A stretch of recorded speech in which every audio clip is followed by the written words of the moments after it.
6장 22절.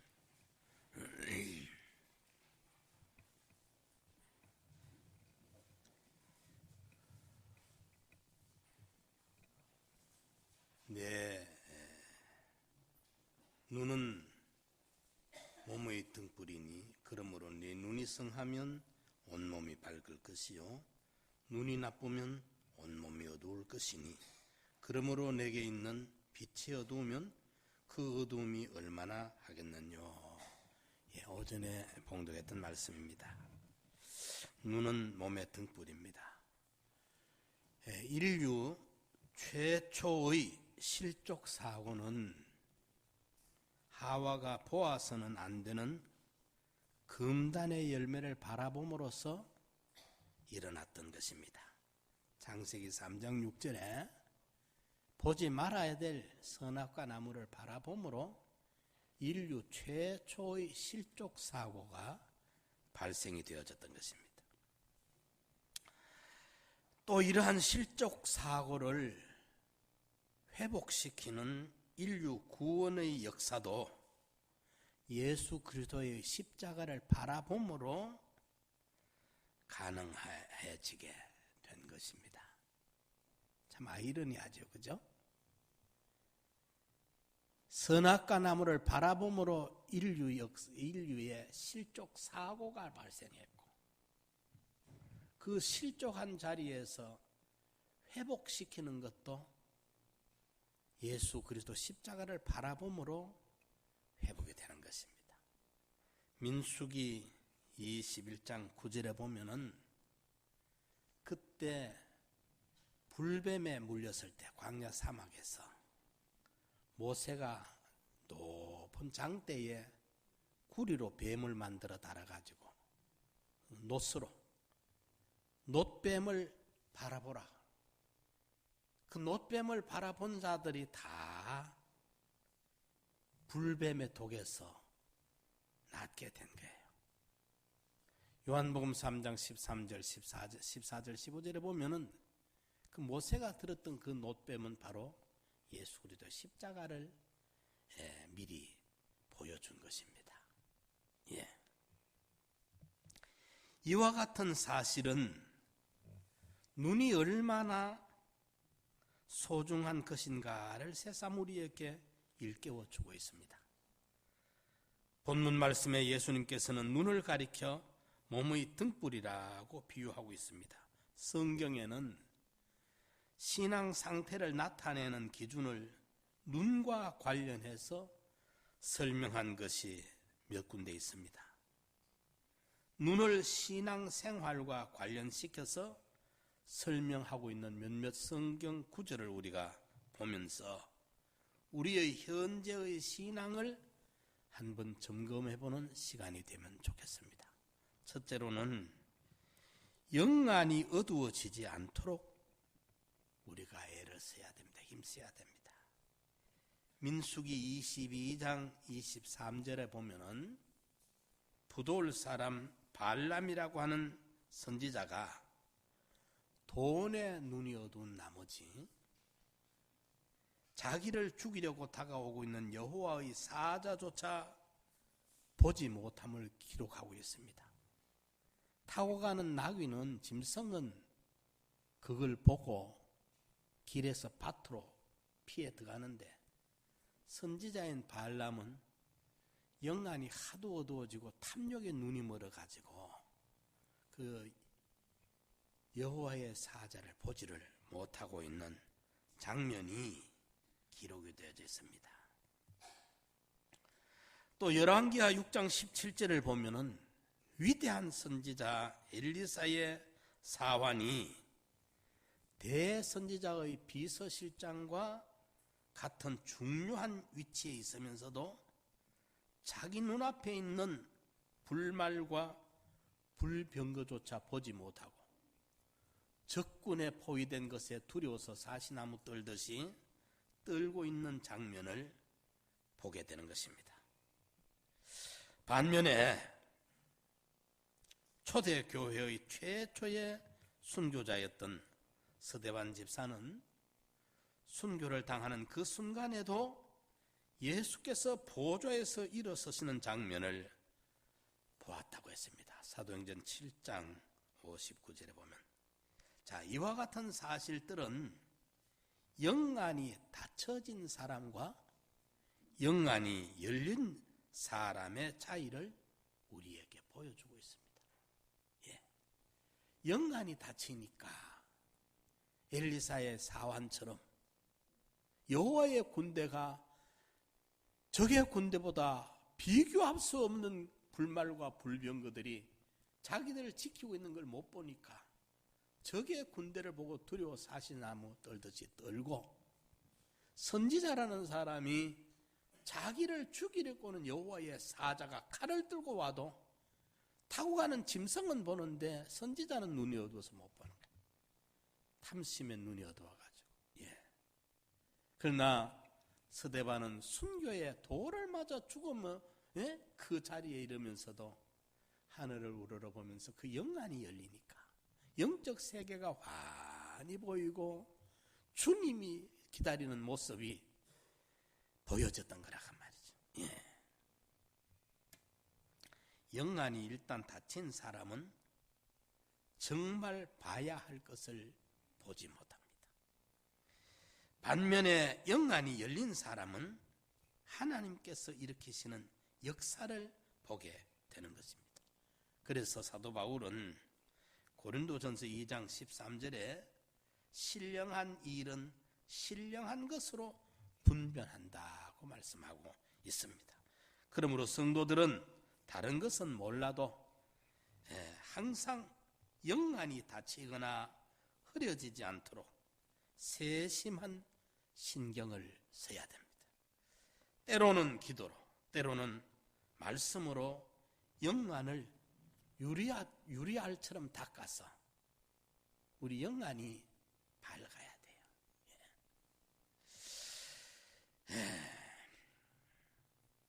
누가복음 24장 16절에 보면은 성도들도 믿음이 연약할 때에 영안이 흐려질 수 있는 걸 보여줍니다.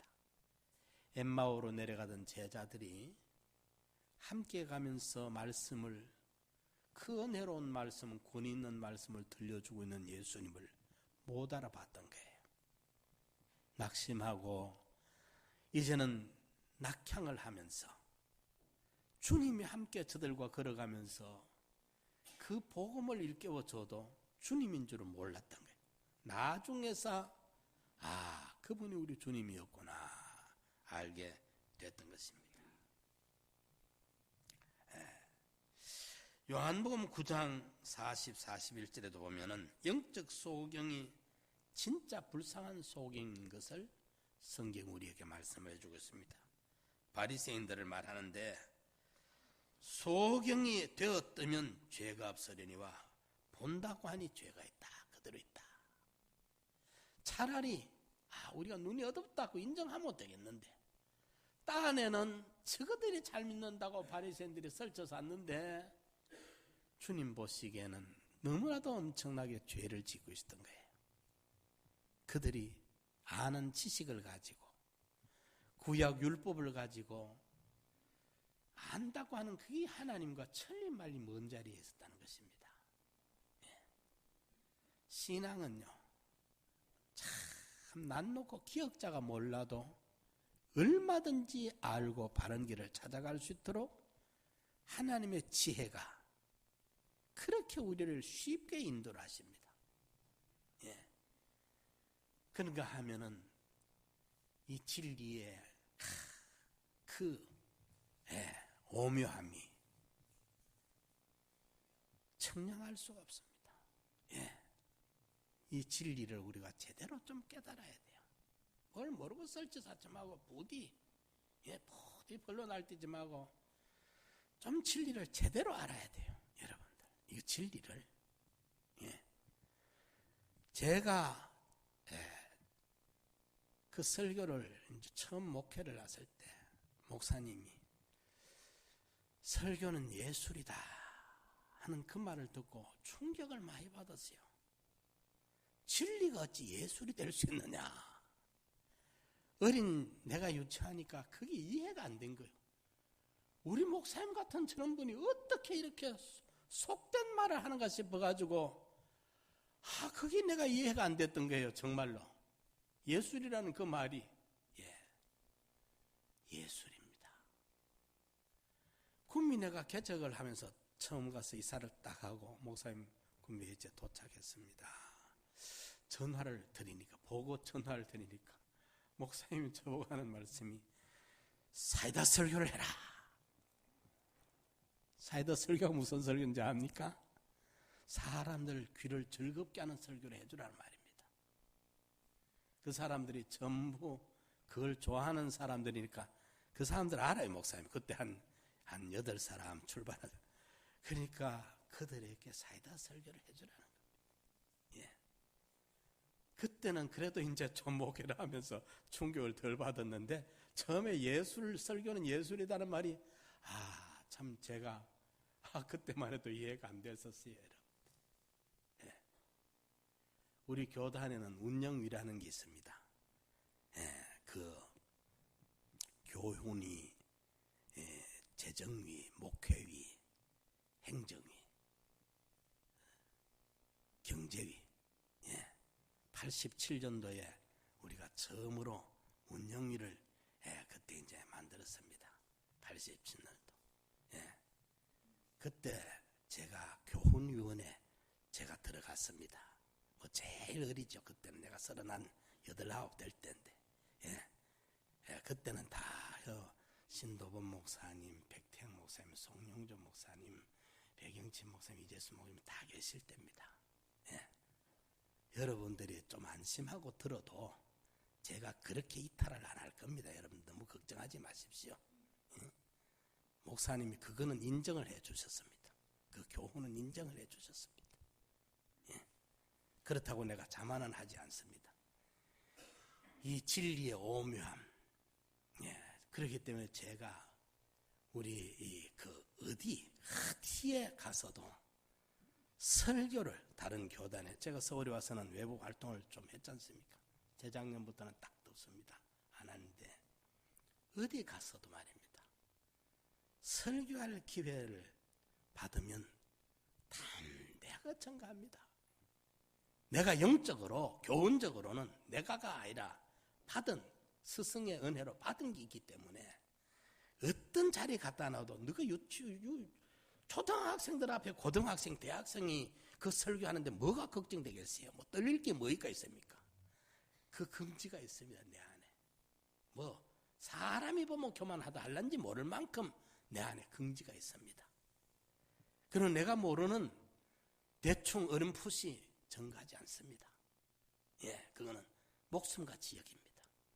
그리고 내 평생 기도가 하나님을 알게 해달라는 것과 진리를 깨닫게 해달라는 이것은 평생을 가지고 가는 기도 제목입니다. 함부로 전가하지 않습니다. 이러니까 우리가 좀 제대로 진리를 알아가지고 진리를 알지니 진리가 너희를 자유케 하리라. 진리의 자유자가 돼야 돼. 진리의 자유자. 그리고 이것은 진리는요 참 고상하고 오묘하고 하지만은 또 알고 보면 한없이 쉽게 우리에게 하나님이 주어놓은 게 또 진리입니다. 참 누구든지 마음만 쓰면 알 수 있도록 바로 알 수 있게 너무너무 쉽게 와 있고 또 보면 전에 우리 설교학교에 설교를 배우러 오는 목사님 한 분이 보면 대사 출신인데 늦게 그분은 시험 쳐가지고는 그 사람은 못할 게 없는 사람. 그 사람 보니까 머리가 보통 좋은 사람이 아니라 그 아들들도 머리가 좋으니까 다 보니까 또 그런데 그렇게 머리가 뛰어난 사람인데 머리가 좋아요. 정말 좋아. 그런데 성경은 알아듣지를 못해 보니까 누가 이러면 내가 여러분도 모르니까 어떤 사람은 비난하려고 하는 게 아니고 그렇게 머리가 좋고 뛰어난 사람인데 성경은 못 알아들어요 보니까 암만 말해줘도 알아듣지를 못해 보니까 그렇습니다. 세상 지식 가지고 이 진리를 아는 건 아닙니다. 예. 그런데 난 놓고 기억자가 몰라도 양심을 쓰면 환히 알아지고 이해되도록 주어지는 게 성경입니다. 예. 신앙은 관계고요. 신앙은 관계고, 신앙은 우리가 너무 신본주의 그러면서 좁아 들어가가지고 우리도 모르는 사이에 얼마나 율법적이 되어 있는지, 바리새인이 되어 있는지 모릅니다. 우리가 하나님을 사랑하는 표현은 인간에게만 할 수 있습니다. 다이렉트로 못합니다. 직접 못해요. 지극히 작은 자에게 물 떠주고 빵 나눠주고, 예? 방문하고 살펴준 그게 직접 내게 했다. 그렇게 주님이 하십니다. 우리가 직접 하나님 만나가 무슨 뭐 밥 대접하고 옷 사드리고 뭐 할 기회 없습니다. 예. 만약에 직접 하나님을 만나가 하나님의 그 차원의 그 수준의 그분의 정도에 맞춰가지고 그분을 우리가 섬기고 대접하고 모시라고 하면 우리는 전부 낙방하고 말 겁니다. 불합격되고 말 겁니다. 그런데 아주 내 형편에 맞는, 내 처지에 맞는, 오히려 나보다도 약자를, 네? 한 번 손 한 번 잡아주는 게, 또랑에 물 오롱박 떠주는 고기, 지극히 큰 하나님을 대접하는 게 될 수 있도록 이렇게 하나님이 전지의 지혜로 이런 방식을 꾸며놓고 있습니다. 제대로만 알면 진리라는 이 깊고 오묘한 세계에 우리가 들어가서 자유할 수가 있고, 예? 찰싹거리는 작은 파도 앞에서 겁이 나와서 간이 타서 가까마까 그게 아니라, 예? 그 창파에 던져 들어가 보면 그 진리의 영적 세계 속에 무한한 자유가 있고 기쁨이 있고 그 참 만족이 있는 세계가 우리에게 있는 것입니다. 영적 소경이 되면 바리새인처럼 되면 안 됩니다. 안다는 그게 들어가지고, 예? 그것 때문에 죄가 있어. 소경이라 하면은 죄가 없으니라, 본다고 하니까 죄가 그저 있느니라.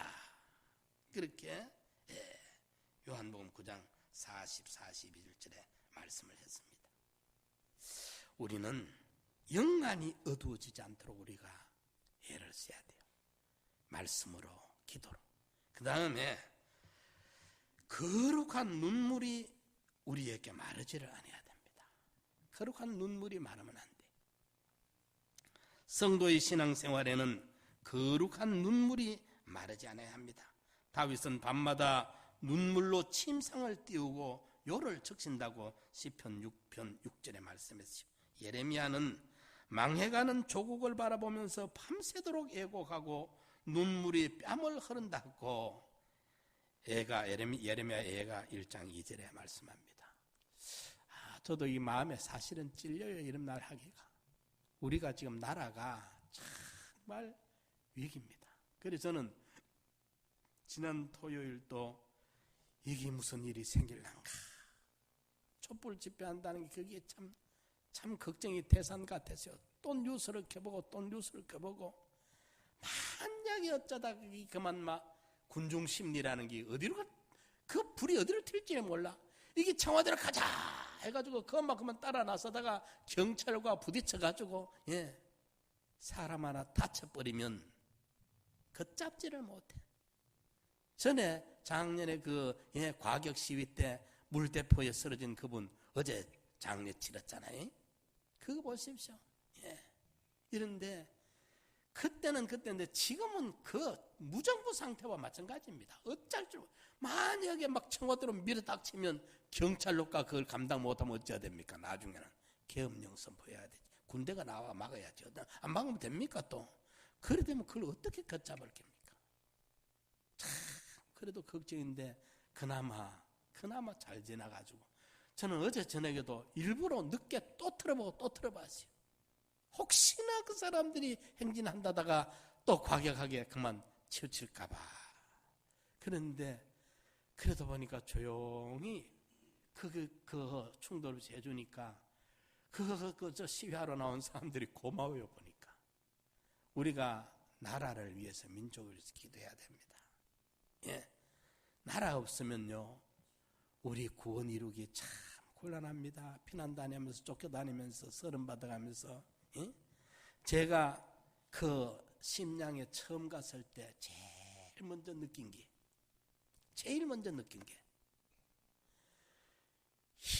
비빌 때도 언덕도 없어. 심양은 전부 평지라. 산이라고 없는 들판. 우리 어릴 때 시골 들판이라고 해서 가서 보면은 교회 다닐 때 추가 귀를 여름하고 다니던 들판, 바람 분다고 들판 했는데, 그거는 보면 지금 뭐 서마지기 너마지기 논 하나 같아.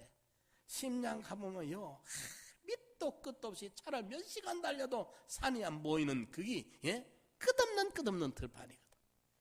그걸 제가 보면서 제일 먼저 내게 와서 느낀 것이, 우리나라 찾겠다고 독립운동하던 그 독립군들, 예? 그분들이 그렇게 내 마음에 절실히 고마웠어요. 91년도부터 예, 중국 다녔는데 한 3년 전에 우리 노영길 장로님, 형장로님하고 우리 그 포도나무 선지학교 그분들 같이 간 김에, 그때 그분들하고 같이 한번 백두산 천지 못하고 한번 올라가봤고, 재작년에 그 우리 그 이제 같이 갔던 신둔 목사님하고 김병주 목사님 같이 한번 간 적이 있어가지고, 그것도 한 3, 4년 전에 만리장성을 내가 처음 올라갔어요.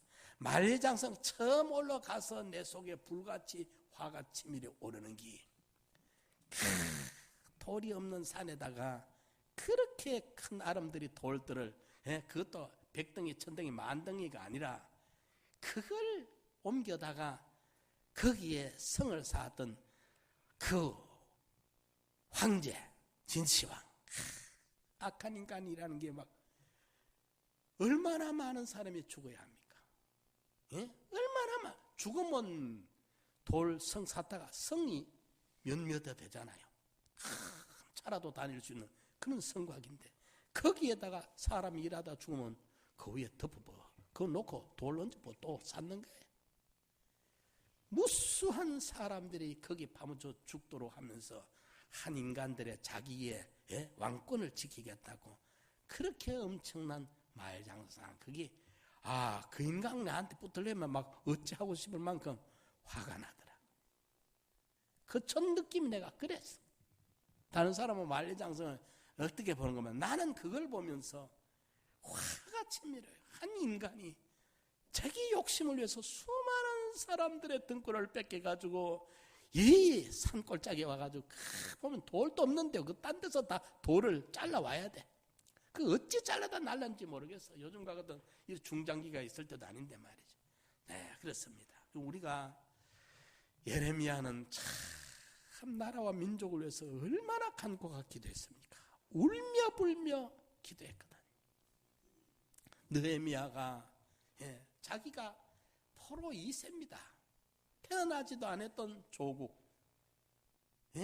거기에 예루살렘이 회파된 거와 그 소식을 듣고 느헤미야가 그 당시에 이제 거기에서 그 실세, 왕과 늘 식사를 같이 하면서 대화를 나누고 정치를 이야기하고 있는 접근성이 최실세입니다, 그분. 그런데 수심이 꽉 차 있으니까 왕후가 그 경은 어째서 그렇게 얼굴에 수심이 그렇게 많으냐, 그 말을 해서 해결을 받도록 하십시오. 왕후가 그렇게 말할 정도니까 얼마나 실세입니까? 포로민족으로서 말입니다. 그래 왕에게 말씀을 들어가지고 예루살렘의 이 아픔을 이야기한 거예요. 그리고 하나님 앞에 금식을 하면서 나와 내 아비 집이 범죄하였습니다. 자기는 태어나기도 전인데 말이에요.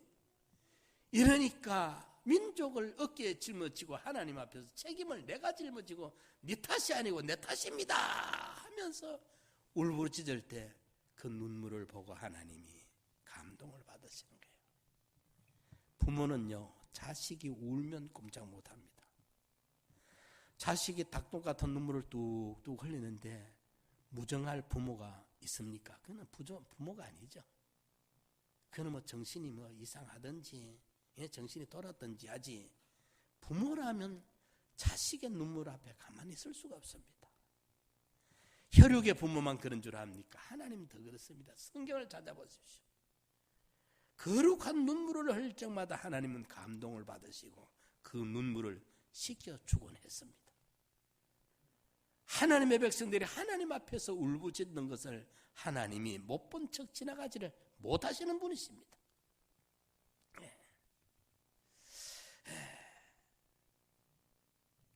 거룩한 눈물은 불안정한 우리의 정서를 신앙적으로 안정시킬 뿐만 아니라 더욱 중요한 것은 하나님께서 우리의 눈물을 보신다는 겁니다. 이 눈물을 통해 회개하는 성도의 마음을 하나님이 받아주십니다. 거룩한 눈물은 자신의 성도됨에 대해서도, 나라와 민족을 위해서도, 가정과 교회를 바로 세우는 일에도 중요한 역할을 하는 것입니다. 그러므로 우리는 가뭄때 강바닥과 저수지에 물이 마르는 것을 걱정하는 것보다도 자신의 눈에서 거룩한 눈물이 마르는 것을 걱정할 줄 아는 성도들이 되시기 바랍니다. 내 심령에 왜 이렇게 말랐는가? 이걸 우리가 고민을 하고 첫사랑을 회복을 해야 돼요. 처녀들이 시집 가기 전에는 올케가, 그 오빠 마누라 올케가 그 조카들을 그거 기저귀 만져 샀는 거 보면 밥을 못 먹고 아이고 하고 그랬었습니다. 그죠? 그러다가 지가 시집 가면 또 자기가 아들 놓으면 자기의 아들 또 기저귀를 똥을 주물럭거립니다. 둔해지죠. 이제 저도 이 핑계인데, 제가 목회 나오기 전에는 사실 그 몇 년 동안 눈물이 안 말랐습니다. 저 지금 생각도 이상해요. 그 25, 26, 27, 28 그 젊은 청년 모습의 눈에 거의 눈물이 안 그쳤어요. 다 눈물이 젖어 있는 거예요. 정말 주님의 그 은혜에, 그거는 참 인간의 아니에요. 성령의 감동이지. 그 눈물이 그치지가 않아요. 다 눈물이 젖어 있었는데, 이거 시집가가 애기 낳고 똥기저귀 만지다가 그 해돋듯이 이 많이 둔감해지는 게 사실이에요. 이래서 우리는 처음 사랑을 회복해야 된다는 에베소 교회의 주님의 경고를 우리가 자주 깨달아야 됩니다. 거룩한 눈물이 우리 눈에서 일어나야 돼. 열왕기하 20장 5절에 보면은 하나님께서 히스기야에게 이사야 선지자를 보내서 가서 말을 해라. 내가 네 기도를 들었고 내가 네 눈물을 보았다고 해라. 고전에 이사야가 히스기야에게 가서 이제 당신 죽소. 빨리 가족들에게 유언을 하시오. 시간이 많지 않소. 하고 휑하니 가버렸습니다. 할 말이 없잖아. 무슨 더 할 말이 있어요? 할 말이 그 자리에 있어서 말이 곤란하니까 그걸 선고하고는 가버렸어. 그러니까 히스기야가 면벽 기도를 합니다.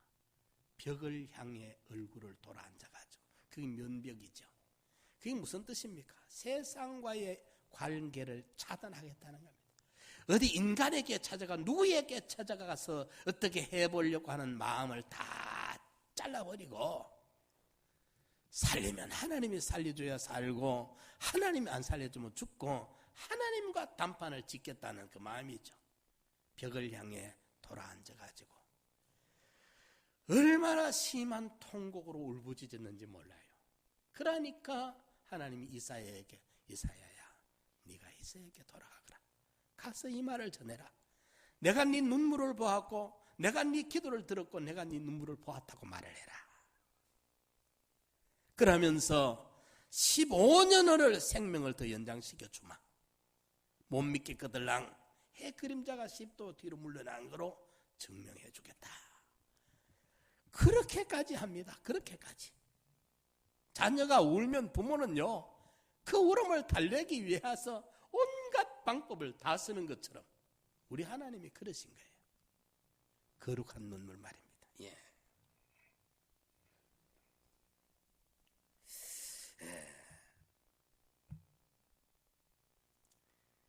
참된 성도는 이 시대의 아픔에 시내처럼 눈물을 흘릴 수 있어야 합니다. 예레미야 예가 3장, 예레미야 예가 3장 48절 한번 우리가 찾아보도록 하겠습니다. 예레미야 예가 3장 48절에 보면은 처녀 내 백성의 파멸을 인하여 내 눈에 눈물이 시내처럼 흐르는도다. 내 눈에 흐르는 눈물이 그치지 아니하고 쉬지 아니하며. 예, 이렇게 예레미야가 시냇물처럼 눈물이 줄줄 흘러내는 게 그 민족의 애환을 하나님 앞에 울부짖으면서, 예, 우리가 이렇게 참 나라가 이 지경까지 됐는데 우리가 지금 뭐 누구 책임을, 그것도 다 챙겨야 되겠지만은 그 이전에 우리 성도들은 김가가 이가가 문제가 아니고 누가 정권을 잡고 누가 유지를 하고 누가 어떻게 되고 안 되고를 떠나가지고, 그거는 뭐 암만 오래 하려 해도 5년 임기 정해져 있는 거고 그 다음에 또 바뀔 거고, 김가가 잡든지 이가가 잡든지 우리는 이 나라가 망하지 아니하고 이 민족이 망하지 아니해야 되지 않겠느냐. 예. 오히려 이번 이 기회도 그때 우리가 그 유경수 여사가 저격당하는 거, 또 그 뒤에 순간순간 국가가 위기가 있을 적마다 그래도 한국 교회는 하나님을 찾게 되고 울부짖게 되고, 오히려 그 위기가 나라를 더 든든하게 그때마다 만들어져 왔어요. 사실 그 위기의 순간을 통해 가지고 이번에도 이런 참 과거 어느 때보다도 지금은 걷잡을 수 없는, 제가 이번에 이래 보니까 혼자 생각을 해봤어요. 이때 나서가지고 정리할 인물이 없어. 어른이 없어요. 그래도 한경직 목사님이나 김수환 추기경이나 그래도 이런 분들이 있을 때는 그래도 종교가 좀 달라도 그분들의 그 인품과 권위에 그래도 그분들이 어른의 자리에 있어가 좀 나은데, 지금은 보면 그럴 만한 인물이 없어요. 그래서 제가 혼자 이만섭 같은 분이 아직까지 그래도 살아있어서 좀 나았을란가 아쉬움이 있더라고요. 근데 찾을 만한 인물이 없어. 사심 없이 국가를 위하여서 그동안에 덕을 끼친 그런 인물들이 있어가지고 이럴 때 나와서 교통정리를 좀 해주면서 이쪽도 달래고 저쪽도 달래고 얼레고 달래가지고 나라에 국익에 손해가 안 되도록 이렇게 가야 되는데 그런 어른이 안 보여요. 지도자가 안 보여요. 참 그게 안타까운 일이에요. 그래도 어제 저녁에 저는 마음이 많이 불안했는데, 그래도 보니까 그 작년 데모 같으면, 집회 같으면 난릴 겁니다. 이랬는데 근본에 보니까 그래도 조용히 넘어가 주는 게 너무 다행인데, 또 다음 뭐 또 있으니까 어쩔란지는 모르겠지만 아마 우리 이 국민들이 좀 그 부분에 조금 성장이 되는 것 같아요. 충분히 의사를 전하면서 무정부 상태 혼란에 빠져들지 아니해야 되지. 빠져들면 그걸 누가 어찌 감당을 못하거든요. 나라와 민족을 위해서도 우리가 거룩한 눈물이 있어야 되지 않겠습니까?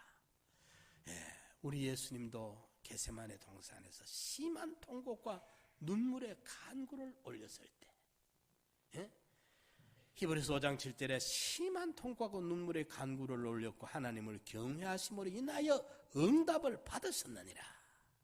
그 눈물이 하나님의 응답을 끌어왔던 것을 우리가 볼 수가 있습니다.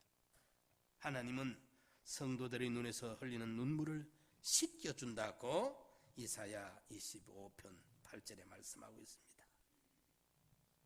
그리고 하나님은 눈물을 흘리는 자들을 구원하시겠다고 시편 116편 8절에도 말씀을 하고 있습니다.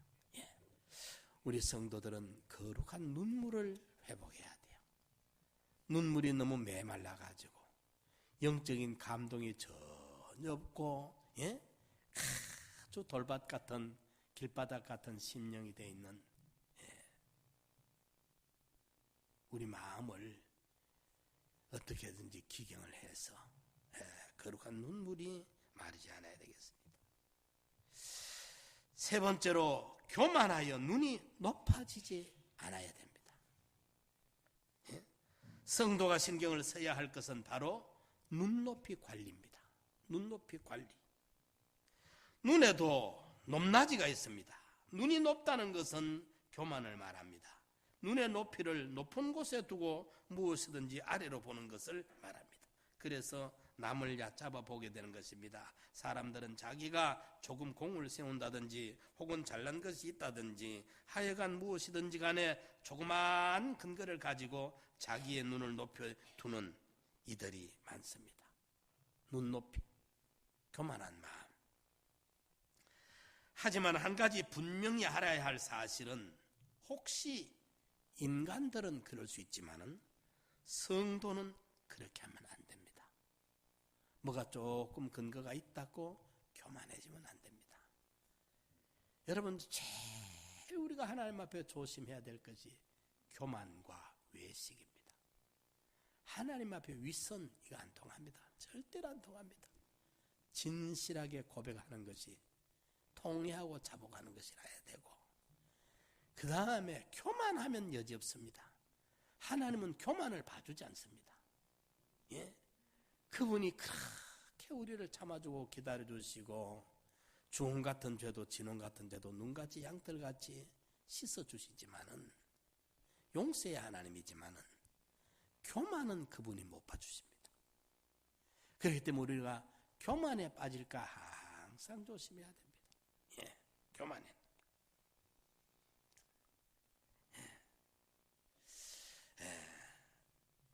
왜냐하면 성경이 교만하여 높아진 눈을 죄로 규정하고 있어요. 잠언 21장 4절에 보면 눈이 높은 것과 마음이 교만한 것과 악인의 형통한 것은 다 죄로다. 눈이 높으면 안 돼요. 예. 그리고 교만하면 반드시 심판을 받아 그 마지막이 비참하기 때문입니다. 우리는 주님을 본받아 겸손하여 눈을 낮은 곳에 두는 성도들이 되어야 됩니다. 겸손하여 우리의 눈을 낮은 곳에 둘 때 하나님이 우리를 높여주십니다. 나는 낮아지는데 하나님이 자꾸 나를 높여주시는 거예요. 예. 그런데 하나님이 안 높여주는데 내가 자꾸 높아지려고 거꾸로 교만해지지 말고, 교만해지지 말고. 예. 인간의 처세 중에 가장 효력이 많은 처신이 겸손입니다. 이거는 신불신자가 마찬가지입니다. 불신세계도 마찬가지입니다. 겸손을 미워하지를 못해요. 사람이요, 팍 낮아져 버리면 그만 미워하다가도 더 이상 미워하지 못합니다. 그게 사람의 그 본성입니다. 예, 이러니까 하나님 앞에나 사람 앞에서나 우리 눈높이 관리를 잘해야 돼요. 우리 눈이 높은 데 있으면 안 돼. 낮아져야 돼요. 예, 낮아져야 돼요. 우리가 항상 참 하나님이 나 행한 것 죄뿐이니, 예? 주 예수께 비옵기는 물 가지고 혹시 뜬지 불 가지고 사르든지 내 안과 밖 다 닦으사 날 깨끗게 하옵소서. 진리의 말씀으로 물 가지고 씻든지 성령의 불로 사르든지 내 속에 들어있는 내 악, 내 밖에 나타나 있는 죄, 행위 다 청소해서 깨끗하게 해달라고 우리는 기도하고 울부짖어야 되겠습니다. 마태복음 7장 4절에 보면 교만한 눈은 자신 눈 속에 들보는 안 보고 남의 형제 눈에 티를 보고 지적한다는 거예요. 남의 눈에 티는 볼 줄 알면서 자기 눈에 들보를 보지 못하는 이 교만한 눈입니다. 지 눈에 들보가 들어앉아 있는데 그거는 모르고 그거는 잘못인 줄 모르고 남의 눈에 작은 티 그걸 허물로 지적하고 보고 있으니까 주님 앞에 얼마나 기가 막힐 일입니까? 눈이 높아 교만한 자는 하나님조차 안 보입니다. 로마서 3장 18절 저희 눈앞에 하나님을 두려워함이 없느니라. 교만하면 하나님도 무섭지 않아. 하나님도 두렵지 않아. 그렇다고 하나님이 아무렇지도 않습니까? 심판이 있죠. 하나님은 눈이 높아 자랑하는 자를 벌하신다고 이사야 10장 12절에 말씀을 하고 있습니다. 로마서 12장 16절에도 서로 마음을 같이하여 높은 데 마음을 두지 말고 도리어 낮은 데 처하여 스스로 지혜 있는 체 하지 말라. 마음을 높은 데 두지 말라. 성경이 이래 직접 말씀해 놨어요. 마음을 높은 데 두지 말고 낮은 데 둬라. 잘난 체 좀 하지 말아라. 그러면 선줄로 알면 이미 넘어지는 겁니다. 선줄로 알면, 교만하면 이게 그렇게 무섭습니다. 하나님 앞에 우리가 긍휼함을 못 받을까 이 항상 두려워야 되고, 은혜는 귀하지만 하나님의 은혜도 좋지만 은혜보다 당장 두드려 맞아야 될, 징계받아야 될 이거부터 피해야 되고 면해야 되니까 긍휼을 받아야 돼요. 이게 긍휼이라. 은혜는 받을 자격이 없는 자가 공짜로 받는 게 은혜고, 긍휼은 마땅히 받아야 될 자가 안 받는 게 긍휼이거든요. 우리는 좋은 거 받기 이전에 하나님 앞에 받아야 될 이 죄의 값을 치러야 되는 여기에 대한 이게 면해지는 이게 긍휼이요.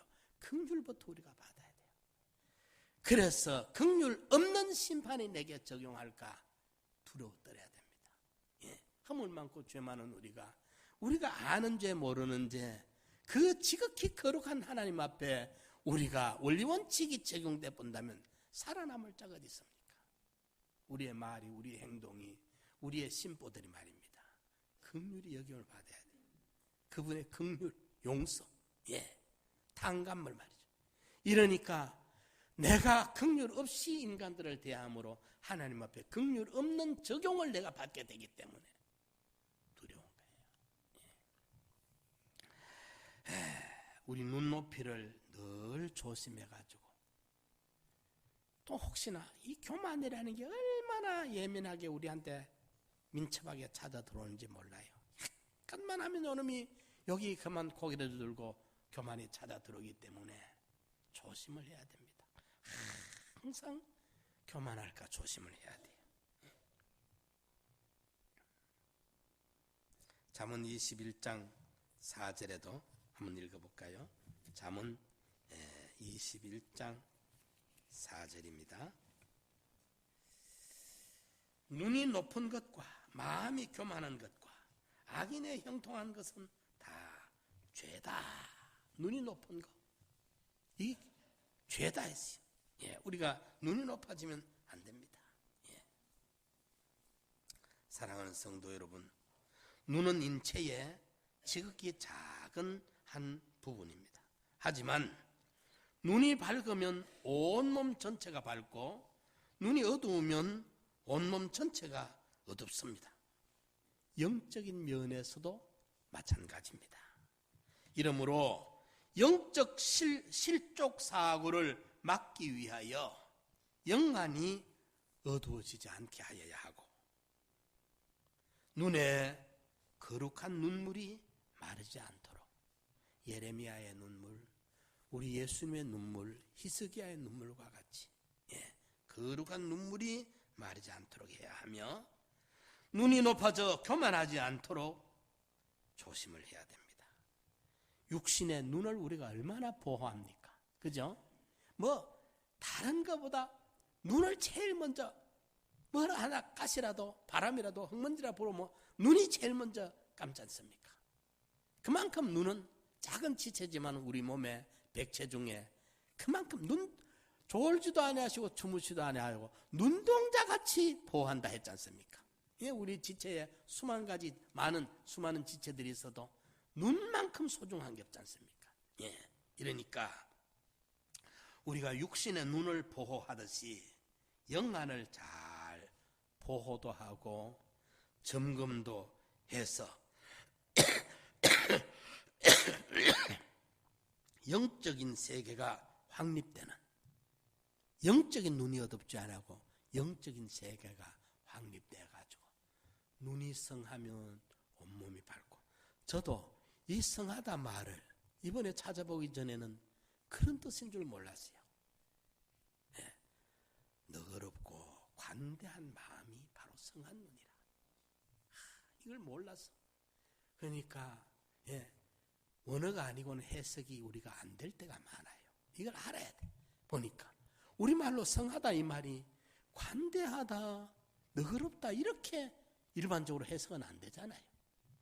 이러니까 그런 의미라. 인색하다, 눈이 나쁘면 그 말은 인색하다, 편견이다, 좁다 이 말이고, 우리가 너그러운 마음의 눈, 관대한 마음의 눈을 가지고 크게 보고 넓게 보고 하나님의 심정으로 우리가 모든 것을 아끼고 소중히 여기고 볼 줄 아는 이런 영안이 밝은 우리 성도님들 다 되기를 축원합니다. 우리 말씀 생각하면서 한번 통성으로 기도드립시다. 영안이 흐리지 않도록 주님의 눈을 밝혀 주시옵소서. 거룩한 눈물이 메말라지지 않도록 성령이 늘 감화 감동시켜 주시옵소서. 내 눈높이가 높은 데 두지 아니하고 늘 낮은 곳을 향할 수 있도록 교만치 말게 하여 주시옵소서. 자비로우신 아버지여, 인자와 긍휼의 풍성한 아버지,